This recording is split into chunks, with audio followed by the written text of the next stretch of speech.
शक्य आहे ते सांगणार ते करून दाखवणार. हाच भाऊ त्यांना इतर नेत्यांपेक्षा वेगळे ठरवत होते.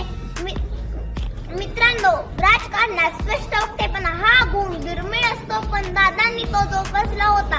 दादा ते बोलतात ते स्पष्ट बोलतात. दादांकडे कामासाठी गेलेला माणूस कधीच रिकाम्या हाती परत येत नव्हता. जर काम नियमात असेल तर होणार ही खात्री जंत्रेला होती. पण या शब्दाचा तो पक्का निर्णय त्याचा अफाट वेगाने लावी विरोधकांना धक्का. सकाळी पाटे कामाची ओढ नजरेत दह्याचे पाणी. दह्याचे पाणी. प्रशासनावर पकडल्याची अशी आमच्या दादांची कहाणी.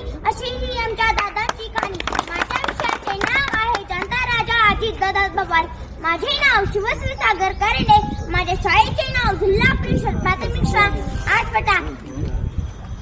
आदरणीय व्यासपीठ अध्यक्ष महोदय आणि माझ्या मित्रमैत्रिणींनो, मी आज तुमच्या समोर एक अशा नेतृत्वाविषयी बोलणार आहे त्याच्या नावातच दरार आहे आणि कामात कमालीचा वेग होता. ते नेतृत्व म्हणजे आपले लाडके स्वर्गीय अजितदादा पवार.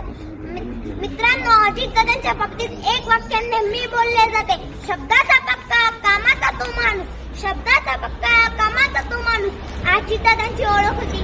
मित्रांनो, अजितदादांचे मोठे वैशिष्ट्य म्हणजे सकाळी पहाटे 5 वाजता उठून मंदिराला 7 वाजता पोहोचून कामाचा निपटारा करणारे ते एकमेव नेता होते. अधिकाऱ्याकडून काम कसे करून घ्यायचे हे दादांकडे शिकावे. वालीचा ढीग न साधू देतात तातडीने निर्णय घेण्याची शैली आजही प्रशासनात आदर्श मानली जाते.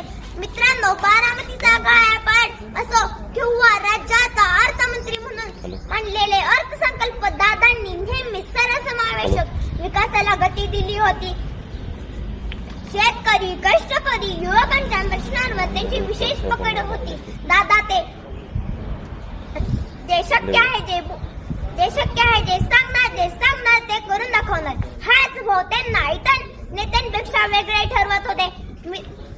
मित्रांनो, राजकारणात स्पष्ट वक्तेपणा हा गुण दुर्मिळ असतो, पण दादांनी तो जोपासला होता. दादा ते बोलतात ते स्पष्ट बोलतात.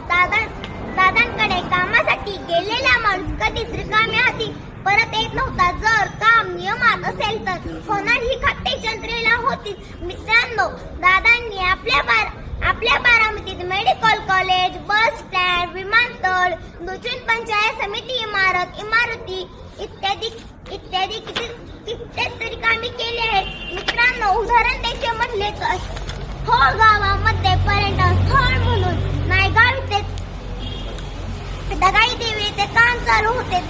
तेव्हा दादा 5:45 वाजता पाहणं करून गेले.